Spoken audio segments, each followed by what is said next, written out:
thinking it was a couple of weeks back.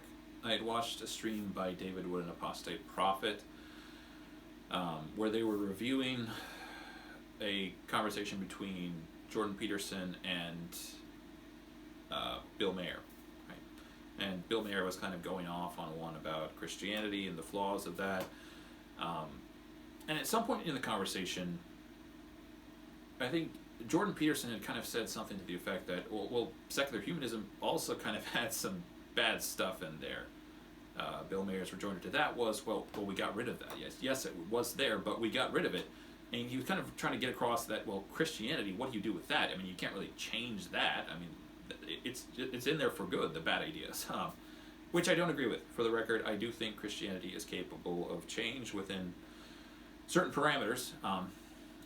But the thing that kind of stuck out to me is that it feels like secular humanism's strength is also its weakness. So it feels like the strength that Bill Maher was trying to get across was this open-mindedness that we are, as secular humanists, we are capable of change. I think he was talking about secular humanists. Don't quote me on that. But the idea was that they're capable of change, right? They're capable of getting the bad ideas out. Now, for the record, I'm not necessarily knocking the idea of open-mindedness or inquisitiveness. I think, to some extent, inquisitiveness and critical thinking have a little bit of the same function. The idea is to figure out whether or not an idea is good or bad.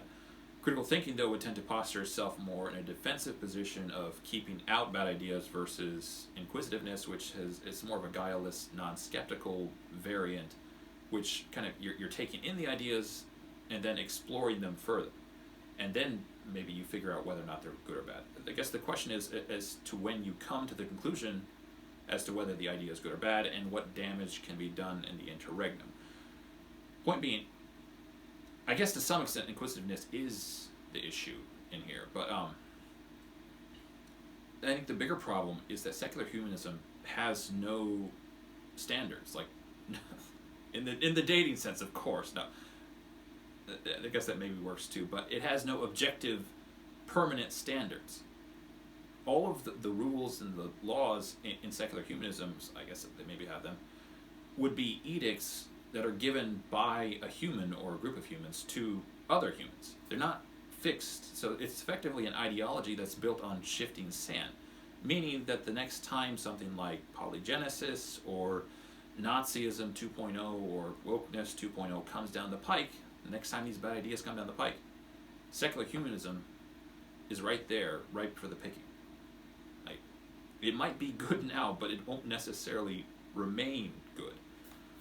And again, I think that strength that Bill Maher thought was the winning personality of secular humanism is also its weakness to some extent. Anyways, thanks for watching. If you like the video, please press the like button, subscribe, and leave a comment if you want to. Have a happy weekend.